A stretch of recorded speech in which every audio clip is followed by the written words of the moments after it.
అందరికీ నమస్కారం. ఈ వీడియోలో కేరళం చరిత్ర మరియు వారసత్వ సంగ్రహాలయాన్ని మీకు చూపించబోతున్నాను. మీరు చూస్తున్నటువంటి ఈ సంగ్రహాలయం కేరళలోని తిరువనంతపురంలో ఉంది.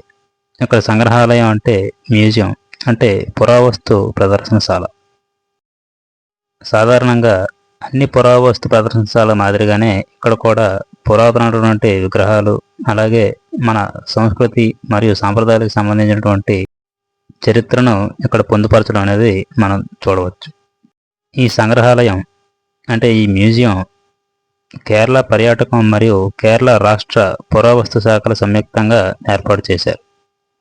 ఈ సంగ్రహాలయం నేపియర్ మ్యూజియం మరియు తిరువనంతపురం జూకి సమీపంలో ఉంటాయి.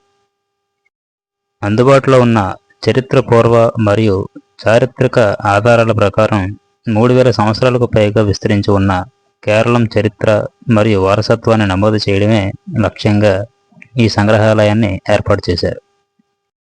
ఇక్కడ మనం చూస్తున్న ఈ సంగ్రహాలయం మాదిరిగానే కేరళలో అన్ని జిల్లాల కేంద్రాల్లో కూడా ఇటువంటి సంగ్రహాలయాలనే ఏర్పాటు చేసి మన వారసత్వాన్ని, అంటే మన వారసత్వం అంటే కేరళ వారసత్వాన్ని మరియు సంస్కృతిని, దానికి సంబంధించిన చరిత్రను కూడా భావితరాలకు అందజేసే విధంగా ఏర్పాటు చేశారు. ఈ సంగ్రహాలయంలో చారిత్రక ప్రాముఖ్యం కలిగిన అనేక ఆకర్షణలు ఉన్నాయి. మట్టితో తయారు చేసిన పాత్రలు, తాళపత్ర గ్రంథాలు.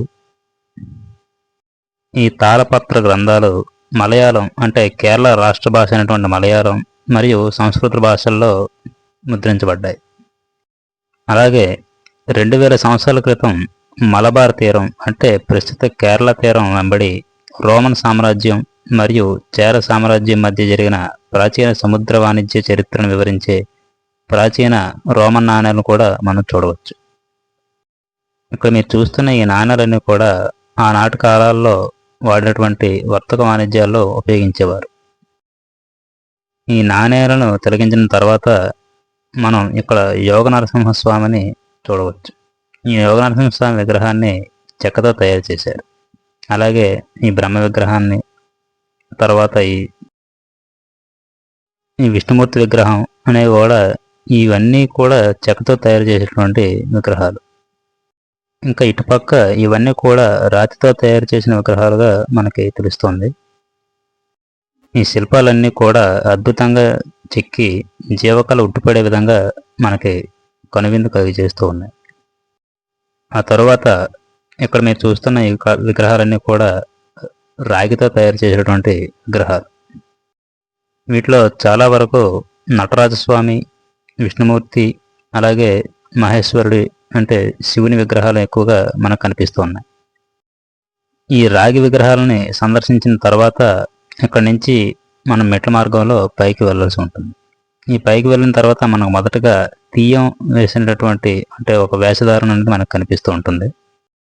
సాధారణంగా మ్యూజియం అంటే చారిత్రక ఆసక్తి కలిగి ఉన్నవారు ఎక్కువగా వెళ్తూ ఉంటారు.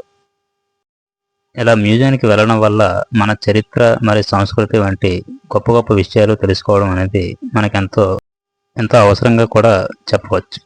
ఎందుకంటే మన సంస్కృతి, మన చరిత్ర మనం తప్పకుండా తెలుసుకోవాల్సిన అవసరం ఎంతైనా ఉంది.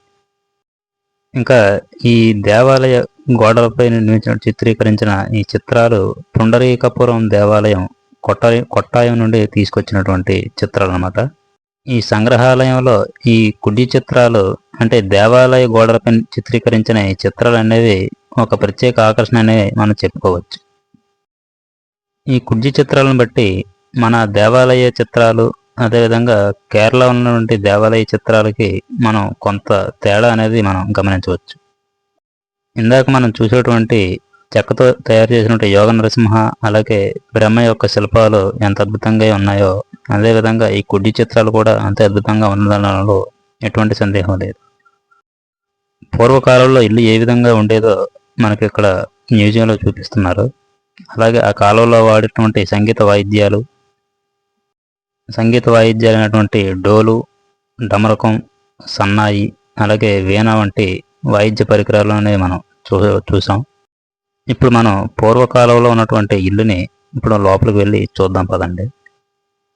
ఆ కాలంలో వాడినటువంటి కుర్చీలు, అలాగే ఇటుపక్క చూస్తే ఆ కాలంలో వాడిన మంచం,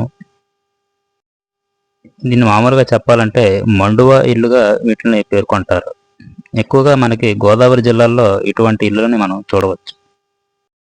ఇంకా ఈ కుడివైపుకు వెళ్ళినట్లయితే మనకి వంటగది అనేది కనిపిస్తుంది. ఈ వంటగదిలోకి వెళ్ళిన తర్వాత ఒక్కసారిగా నాకు ఒక విధమైనటువంటి ఒక అనుభూతి కలిగింది. ఆ విచిత్రమైన అనుభూతి ఏటనేది నేను మాటల్లో చెప్పలేను. చాలా అద్భుతంగా అనిపించింది.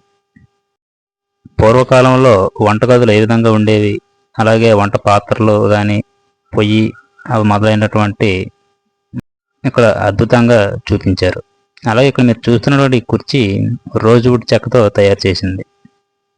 ఇప్పటికీ కూడా మన రాష్ట్రంలో గోదావరి జిల్లాలో చాలా వరకు మండువా ఇళ్ళు అనేది మనకి దర్శనమిస్తూ ఉంటాయి.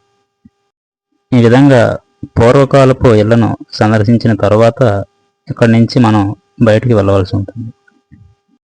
ఇక్కడ మనం చూసిన ఈ మంచం కూడా ఇటీవలే తయారు చేసిన మంచంలాగా అనిపిస్తూ ఉంది.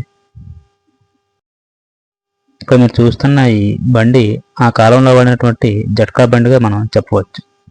ఇప్పుడంటే మనం ద్విచక్ర వాహనాలు అవి వాడుతున్నాం. అప్పట్లో ఇవేవి లేని కాలంలో ఈ గుర్రపు బండి అవి వాడేవారు.